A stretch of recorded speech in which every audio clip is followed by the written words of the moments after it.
come with us from Orlando to go to a fantasy ball all the way in St. Charles, Missouri.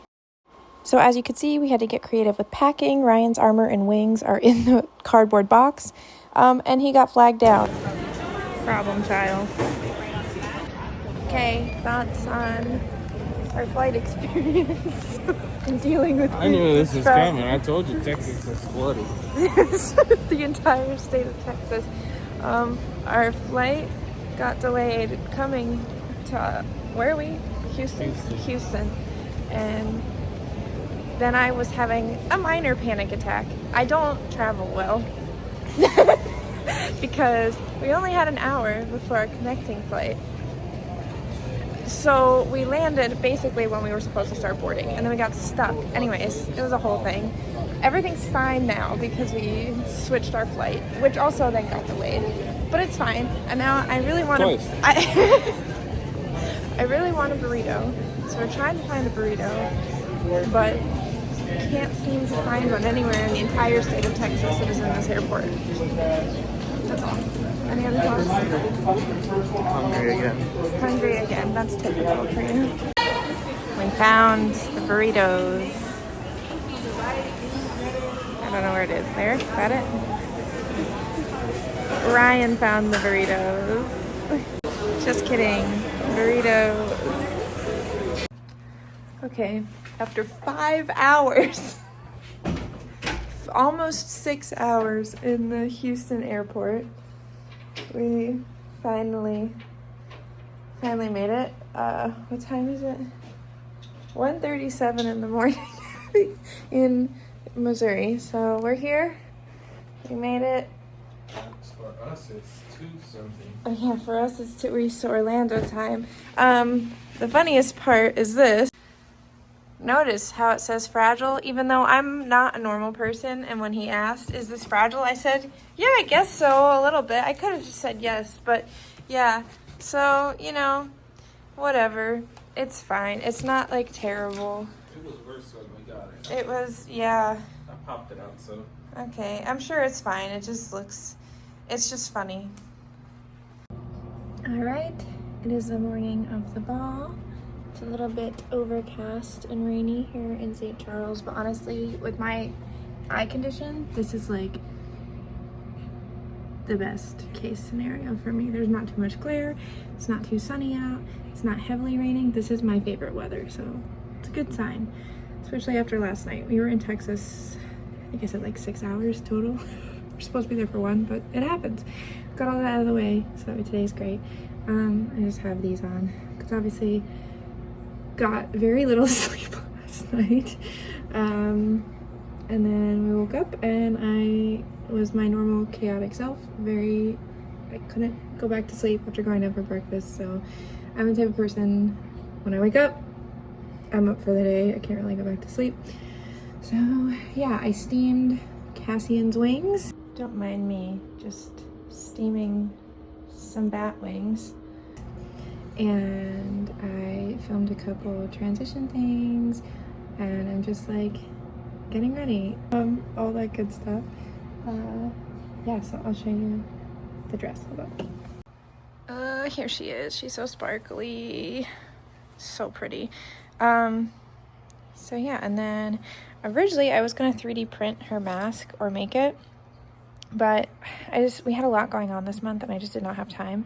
And I had some masks already from my Emma Frost masquerade cosplay that I did, but it's just so heavy and I have a smaller face, so I usually have to tie them really tight on my face, but then it ends up ruining my makeup, and I really just wanted this as like a prop and for pictures. So I have this on this handle here, this stemmed mask, but I will be making it once I get more confident in my 3D printing skills, or even just out of foam. I'm not sure, because I will be bringing this to Dragon Con this year, so this is not like a completely finished costume. Then I have just basic shoes, lower heel, because I'm getting old now and I can't wear like 5-inch stilettos anymore. My knees get angry. And then here's the tiara, how it came out. I'm really happy with it. And then like the middle stone matches like in the book. And then I just got these earrings from Walmart like the day before we left, because I wanted something in my ears and I just didn't think about it, and I didn't have anything black or blue that I like, so I just got these for like $10. It works for what it is. So yeah. And then my mother-in-law let me borrow this, and the clasp wasn't like staying shut, but then we were able to use pliers and get it to stay shut. So this should be fine for tonight, because again, who cares? I really just need that for like little things. Fun fact, the clasp in fact did not stay closed, and everything I had spilled out into the Uber, and our hotel room key and my makeup sponge was lost to the ether. And then here is the wig. I'm gonna fiddle with these like front pieces a little bit more once it's on my head, but I ended up putting these on it too. And I really like them because they actually kind of match the back tattoo that I got for her, the 8-pointed star tattoo. So yeah. And then the tiara obviously will go on this. But yeah, so once Ryan is about ready to film something with me, and I will start very long process that is me getting ready. It's mostly just the ears that take a long time. But yeah, here we go. There she is. I have never felt so good about a look that I've done that wasn't like super cinched in. I'm really happy with how the gown turned out, and I don't know, I was just super happy with how I looked, which is not normal. Ryan fitting into the Uber was also hilarious because he had to kind of shimmy into the back seat on his belly because of the wings. Then it was time to do final checks before going into the event. When he cinches your corset real good. Ryan just had his main character moment. He got to be the center of attention for the first time. Well, not the first time, but like usually I'm doing, you know, this stuff. This wig. Listen, I'm just gonna complain as much as I can. It looks about great. How terrible this wig is. He's not used to wearing wigs. It's awful. But anyway, someone came up to ask to take video. Yeah, it was a special video. He had to ask me what pose to do because he hasn't read the book yet. Listen, I'm in the middle of the first one. You're cutting off my head like you're mom. I was a stage mom. Just a special shout out, the vegan food was so delicious. It was amazing. One of my favorite moments of the evening was having ourselves announced by that amazing gentleman dressed all up. It was so fun being announced, and the vendors were awesome. That's where people voted for the costume contest. I met a really awesome author. She was super sweet. I can't wait to start reading her series. Do that again. What?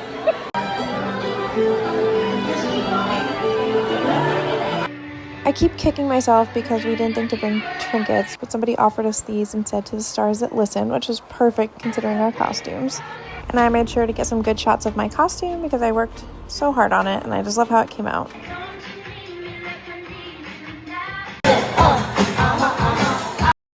And this was just a casual fit check. The chain I had going around into like a halter did break when I was getting into the Uber, but it was honestly fine because of the way I made the dress. It held up perfectly fine. Now, the absolute best part of balls. Look at how much fun these people are having. They are just so happy to be there and have a good time and play dress up. And it is the most magical time you could ever imagine. So if you ever have the opportunity, please do it. This specific company was Daydreamer Events LLC in Missouri. However, we've gone to several companies or several balls by other companies like Met by Moonlight in Atlanta. They are a personal favorite of ours as well. So please, if you ever have the chance. Okay, post-ball check-in. I'm not gonna pander Ryan because he's already over it. He's already over it and took his costume off. This is mine. I didn't have time to take a video before, but thoughts? I need Cassian boxers. He needs Cassian boxers. What does that mean? I don't know. Leather. Like sweatproof. Sweatproof. He experienced wearing a wig for the first time. It's the worst. Did not like it. We're gonna troubleshoot ways for it for Dragon Con because we will be wearing these get-ups to Dragon Con. So we need to figure that out. And other thoughts. Everybody was super nice. Everybody's nice. Everybody was very, very nice. It was a really, really, really pretty venue in a historical area of Missouri, and I can now say I've been here. Very poppin' fantasy scene, I did not realize. But yeah, it was great. We jammed out. Ryan heard several Chapel Roan songs. He immediately got pulled to do videos for, I think, one of the social media people for the event.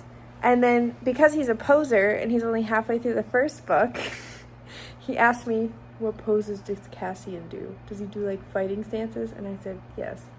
So he did that. But while he was doing that, a Chaperone song came on. So it was like perfect. Yo, that DJ plays so many Chaperone songs. Multiple Chaperone songs. That's where it's at. He was very pleased about it. My girl. Not enough Whitney Houston. But to be fair, we did step outside so he could have a sweat break. So they probably did a Whitney Houston song while we were outside. But that's just because I'm biased. I just want to see fighting. Oh, you'll get there. We are waiting for our Uber to head back to Orlando. We have suffered a casualty of war. The zipper finally busted on my shoe, so that's gonna be fun, traveling for hours today, but you know, it is what it is. Thoughts on post-ball adventures? Oh, chilling. It's just vibing. Cassian vibes. Yeah. Somebody sleeping. walked by us on the street and said, "What in the ACOTAR?" And then it's like, you're getting catcalled by men at bars. Yeah. They loved the wings. So yeah. They're impressed by my wingspan. Yes, you can't even make that joke. You haven't read the book yet. I'm in the middle of the book. You'll get there. So we made it home safely. We got in late. Again, there's just like a 30-minute delay, something like that, but it was just great. And I'm going through post fantasy ball withdrawals as I always do. It's so sad to kind of go back to reality and the quote-unquote real world. But now we just have the next one to look forward to. So the next, this was, like I said, this one was in Missouri. This was a new one for us, by Daydreamer Events LLC. And it was just really good vibes. Ironically, this was the first fantasy ball I ever bought tickets for, like over a year ago. And I was just so desperate to find one that I was willing to go to Missouri. But like I said, the fantasy scene is popping out there, and everybody was so nice, even like the Uber drivers. But the next ball we will be attending is in November, and it is with a company we usually go to that we love very dearly, and the community is very important to us. It's by Moonlight in Atlanta, so we'll be attending their Surrealist ball in November, and we're really excited. I have something really, really cool planned for it that I'm excited for, and I'll get to show more of my creepy side and not always just like my pretty ball gown vibe. So I'm really excited about that one. I was really nervous at first, but then I found a piece of art I want to base my concept and my design around. So I'm really excited, but yeah. So I think we've done 5 balls at this point, with 2 different companies, but yeah, we haven't had a miss so far. We've been really, really lucky, because I know with anything, there's people who are just in it for the money, but for us, we've been really lucky, and we found some companies that are solely focused on the community. But yeah, so thanks. This was my first vlog type thing. I'll probably do more as we continue to attend these events, and maybe do more for conventions. I think my next convention is Anime Festival Orlando. I'll probably be competing at that one. So I don't know, we'll see. But yeah, thanks for tagging along.